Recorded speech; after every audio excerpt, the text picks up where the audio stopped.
వస్తుంటే ఆటో కానీ లేకపోతే బైక్ కానీ వస్తుందండి. మేము వాళ్ళు ఆపుతామండి. ప్యాసింజర్తో మేము డిస్కస్ పడమండి.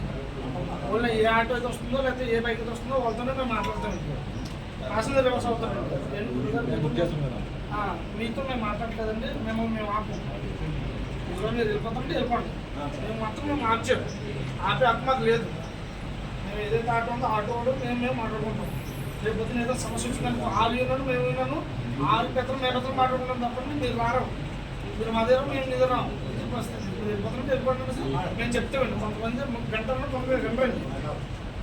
మా అక్కడ వచ్చి పెద్ద సమస్య ఏంటంటే రేపటికి చాలా చాలా పెద్ద సమస్య అండి. రోజుకి కనీసం 10 గొడవలు వస్తుంది మాకు అక్కడ. ఆల్రెడీ మన తిమ్మాపురం ఎస్ఐ గారి సమక్షంలో ఒకసారి గొడవ అయిందండి. పిఠాపురం బండి ఆపేవండి. ఆ సాయంత్రం రమ్మంటే మేము వెళ్ళాము. పెద్దలందరూ వెళ్ళి మాట్లాడేవండి.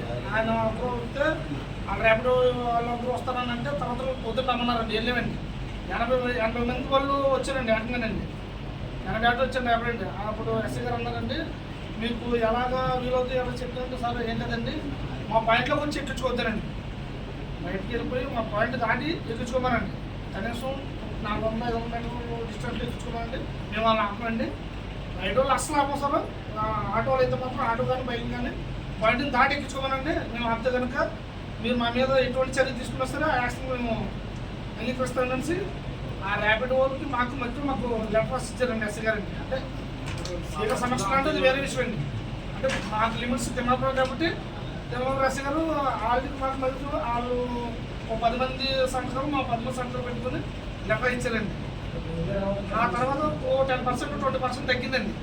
మళ్ళీ యథావిధిగా ర్యాపిడ్ కొనసాగుతుందండి. మేము లిమిట్స్ దాటి ఎక్కించుకోమన్నాం సార్. మేము ఒక 1 మినిట్స్ పెట్టినామండి. మా దగ్గర కదండి, మన రైల్వే స్టేషన్ ప్రతి చోట కూడా అదేనండి.